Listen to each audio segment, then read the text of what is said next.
Alrighty, hello everybody, welcome to your 7th lecture in COMP3020, Professional Ethics in Computing. Today we're going to be talking about methods and methodologies, and this is going to be done in 3 videos. So in the first video we're going to talk through the motivation behind this particular lecture.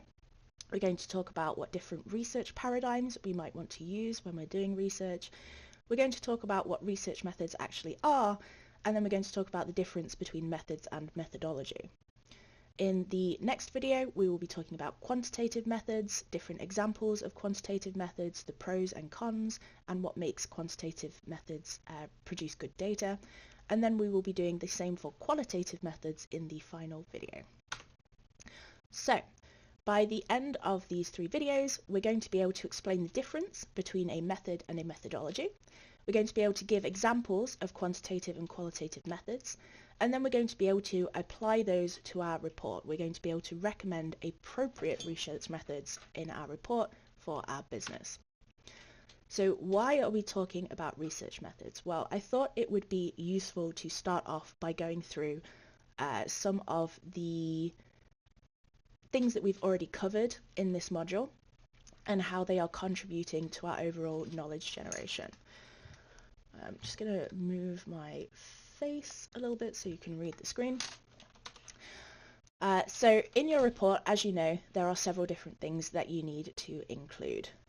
This is all available on the Moodle, so do go and have a look. Bernd has also released a great video about the report, as well as one for the video assessment based on the debate. So go and have a look at those on the RDF channel as well. They're all in the COMP3020 playlist.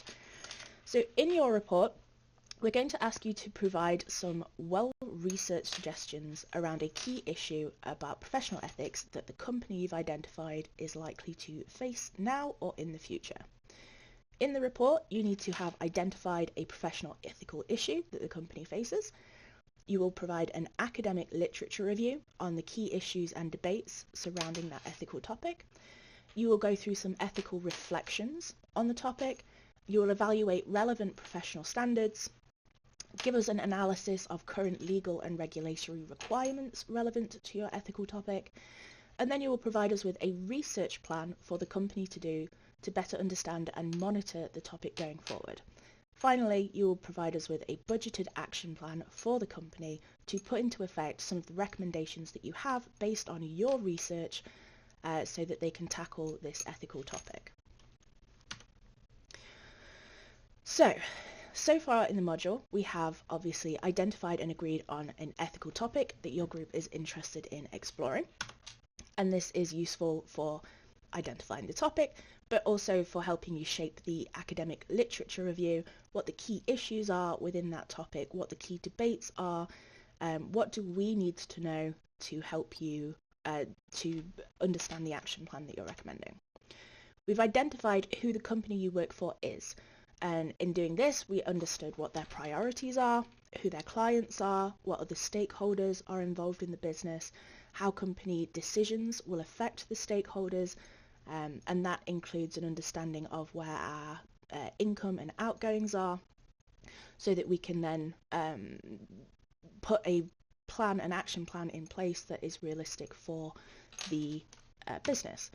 So this has been useful for 3 elements. First, of course, in identifying what the ethical issues are for that company, evaluating the relevant professional standards that may affect the stakeholders involved in the business, and then creating this budgeted action plan for the company that takes into account income, outgoings, stakeholders, and so on and so forth. We've identified and practiced different communication skills, and we've done this throughout every workshop. But this is especially relevant from Elvira's workshop a couple of weeks ago. And in this, we've helped you find different ways of formulating arguments, different ways of supporting arguments with different kinds of evidence, and understanding the difference between oral and written communication skills. So how a formal report, like the one that you're writing for the assessment, will require very different communication skills to an oral argument, such as in the debate, through to a video like you're making for your assessment, to emails, to texting your boss, and so on and so forth. And this has been fantastic for helping you understand how to write the academic literature review, the kind of tone you need to use, the kind of language you need to use.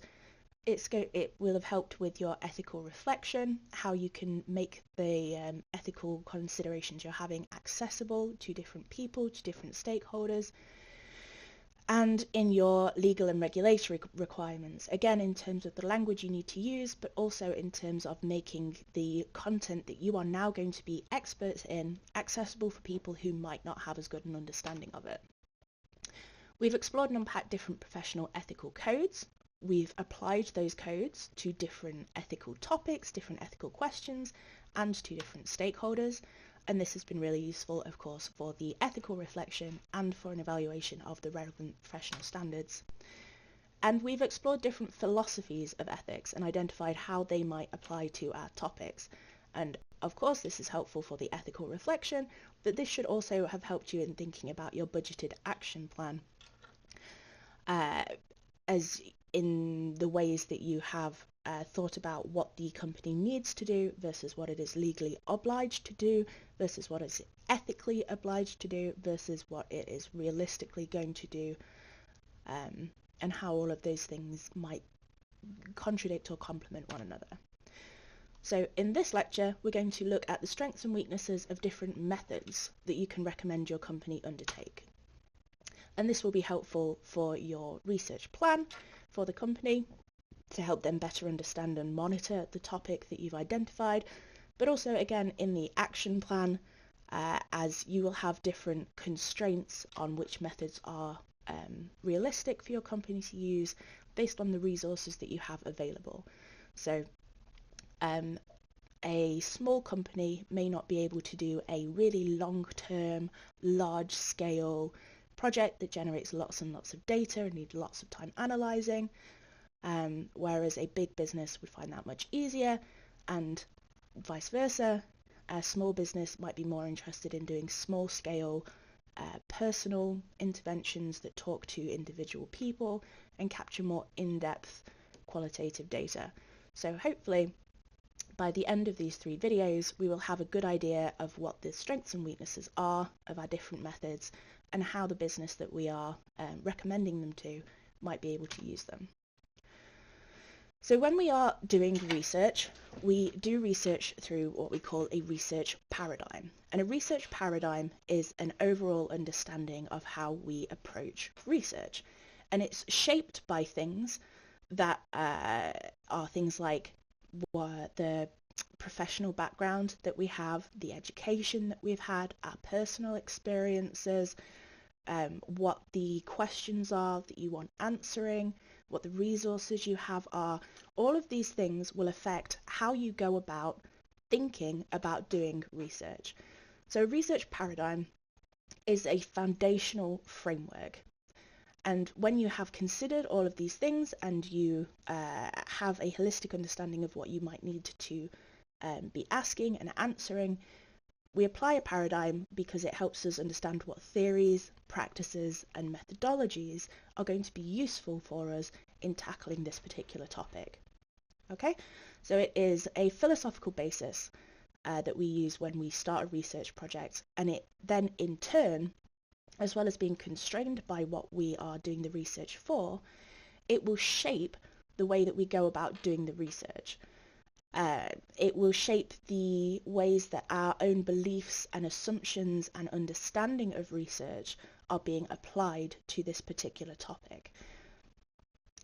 So by establishing what our research paradigm is early, it means that we can conscientiously think about how we are going to do a research project and make sure that we're taking into account what these different beliefs, assumptions and understandings are, so that we are using them in a positive way that makes positive research, rather than letting them negatively affect it in a way that means that the research might not be as good quality or as useful. So there are several different things that go into a research paradigm. Ontology, which is an understanding of the nature of reality. Is reality a fixed, tangible thing, or is reality a kind of experiential, fluid thing? Epistemology, the nature of knowledge. Where does knowledge come from? Is knowledge, again, this very experiential thing that people will create knowledge based on their own feelings and experiences and interactions? Or is knowledge a scientific truth that can be reached? Can we measure something and say categorically true or false? So the ontology and the epistemology, I like to think of them as when we are starting a, for example, DIY project, we need to think about what DIY project we're doing. Are we going to be painting the walls, building a cupboard, digging the drive up to put some cute plants down? We need to make sure that we have the right toolkit for that. So by establishing what our ontology and epistemology are, whether we think reality, where reality originates from, how knowledge is generated, then we can pick the right toolkit to do the right job, okay? And then the toolkit is the methodology. These are the research strategies that we're going to use to address the research questions that we have. So within the toolkit, you're going to have specific tools that you want to use for the job, and those are the methods. They are the specific tools, the specific techniques that we employ to do research. And I have this fantastic diagram here from Carter and Little, which is a diagram that I come back to time and time and time again. I come back to it every time I start a new project because it helps me to think about what I need to do in the research process, which toolkit I need to pick out, what tools I need to have available to me. And to very briefly talk through this diagram to show how all of these things interact with one another, of course, the ontology is kind of this holistic overview. It will change how we are in conceptualizing the questions that we're going to answer. And then we have at the top of the diagram the epistemology, which again is the kind of way that knowledge is created. So how are we going to pick which toolkit we need? And the epistemology, when we've chosen it, modifies the methods. It modifies which toolkit we pick, and then which toolkit we pick justifies, guides, and evaluates the methods, the tools that we need for the job. We use those tools to gather the data, and it produces data, and it helps us to analyze that data. And then overall, all of these things justify, evaluate, and provide the basis for new knowledge creation. So at the end of a research project, we want to have created new knowledge that will confirm or contradict our paradigm that we started out with. So by the end of a project, we should be able to say, does this knowledge fit in with what we expected, the paradigm that we began with? If not, what do we need to think about differently? If it does, what does that mean for the future of knowledge?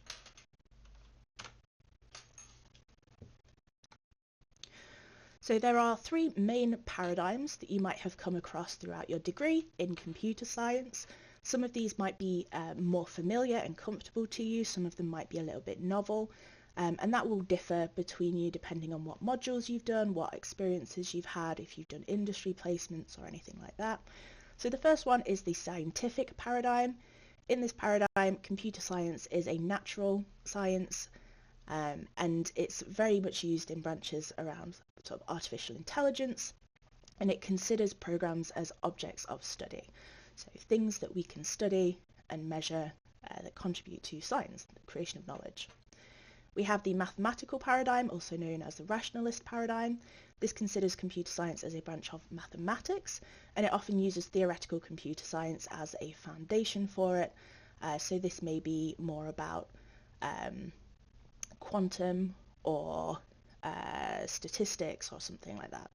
And then we have new paradigms, which are things that are evolving in more recent years, that are coming from experimenting with various programming paradigms, and they include things like object orientation, logic, and constraints. So each of these have value for you as computer scientists because they will shape the way that you are picking the toolkit, picking the tools, applying the tools, and creating new knowledge.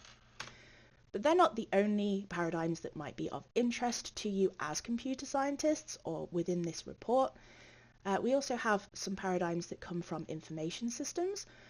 So where computer science is more focused on programming and coding and developing, information systems is kind of more interested in the way that people use the systems that you create, which is why it might be a useful lens to approach this particular report. Because you're not creating something, you are thinking about how people are using a technology, how they are interacting with a system, and how the system is affecting them in turn. So there are three paradigms for information systems that I want to talk about. The first is positivism. Positivism is often associated with quantitative research, which I will explain more thoroughly in the next video. But quantitative research tends to be very scientific, very numbers-based. So in quantitative research, you're trying to reach a definitive answer. And usually this is captured through numbers and statistics. So positivism emphasizes objectivity, the right or wrong answer, true or false.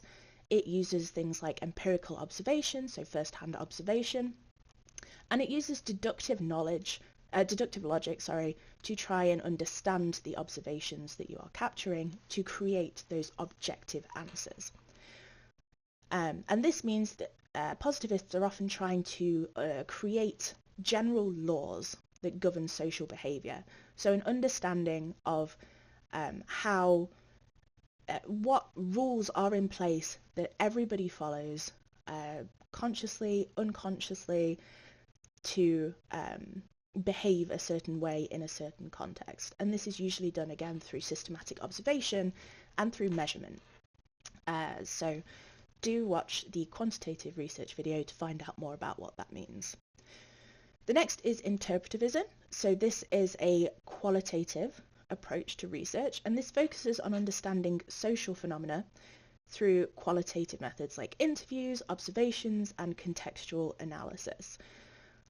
So this is more about the subjective nature of reality, and it tries to explore the meanings that individuals ascribe to their experiences. So it's less interested in capturing hard rules about how someone might interact with a system, and more interested in understanding how people interpret and feel about an experience that they've had with a piece of technology. And the final one is a critical paradigm. And this is another one that's interested in social phenomena, but it's interested in looking at it through a understanding of the underlying power structures and social inequalities that shape the way that people behave and interact with systems. So these are generally qualitative as well, although not exclusively. And a lot of the methods are to do with, again, things like observation, interviews, and content analysis to try and understand how people's lived experiences, their unique experiences that only they have had, are related to the systems that they're interacting with, ultimately with an effort to try and challenge established norms. So if someone or a group of people are being underrepresented or further marginalized by a technology, so a good example would be facial recognition not working on skin tones that aren't just white people, particularly for black skin tones. It's interested in understanding and challenging that norm embedded in technology. So if your topic is about trying to understand how certain groups have different experiences to other groups, then a critical paradigm might be interesting for you to look at. So we're coming towards the end of this video, but I just wanted to introduce the idea of what a research method is before we move on. So once again, we now have an idea of what our paradigm is going to be, the assumptions that we're bringing into it. So are we interested in the experiences that people have had in interacting with a system? Are we interested in understanding or trying to create rules to understand how all people experience or interact with the system? Or are we interested in inequalities that are embedded in a system? So we have our ontology, our epistemology, we have our, and this will help us identify our methodology, which I'll get into later. but then we have to pick what tools we actually want to use to do this research, right? So I have a definition here of research method, which is a systematic and organized approach or technique used to gather, analyze, and interpret data for the purpose of answering research questions, investigating phenomena, or advancing knowledge in a specific field. So what are the tools that we want to use to get the data, to understand the data and interpret it, and what question are we ultimately trying to answer through the use of these tools? And there is a slight difference between method and methodology. So the method, as we said, is the specific techniques, the specific tools and procedures that we are using. There is, in a research method, usually a set of steps that you have to take to apply it. So to do an interview, you have to do X, Y, Z, and then do the analysis. And it's fairly established as a standalone tool that you can apply. They're concrete and tangible actions that you undertake. And there are some examples like interviews, as I say, but also surveys, experiments, observations. I'll get into those into the next two videos more specifically. And then the research methodology, as I said before, is the toolkit that those tools live within. Okay, it's the overarching framework or approach that guides the entire research process, from thinking about what questions you want to ask, through to thinking about what methods you want to use, through to framing the knowledge that you've created and sharing it with other people. So the methodology has in it the theoretical and philosophical principles that underpin the research. So it has the different paradigms that we talked about are going to shape the methodology, but also the constraints that you're working within will also shape the methodology. And the methodology provides the researcher with a systematic and structured way of conducting the research. So where the research method is giving you a structured way of collecting the data, the methodology is giving you a structured way of conducting the research as a whole. So it helps you choose your methods based on your research questions. And it encompasses the different research paradigms, the different ways that we believe knowledge are being created, the different ways that we think reality is being structured, and the rationale behind choosing our methods. So when we're explaining our methodology, we want to be able to explain all of these things that influence how we are actually doing the research. So again, I bring this lovely picture back to show you that the methodology is guiding the method that we're choosing, which is the tool that actually produces the data. But encapsulated in the methodology is also the epistemology, the ontology, and the paradigm. So in the next video, I will start to talk about some specific examples of methods so that you can start to think about which specific ones you want to use. But for now, I want you to just take a few minutes to think about what your paradigm is that you are approaching the research from, and what kind of understanding you want to generate. What are the philosophies and assumptions underpinning your research when you are asking the research questions that you have about the topics that you've identified? What are the assumptions and biases and hopes and goals of asking those questions? So take a couple of minutes just to think about what your methodology is going to be, and then head on over to the next video to look at some specific examples of quantitative methods.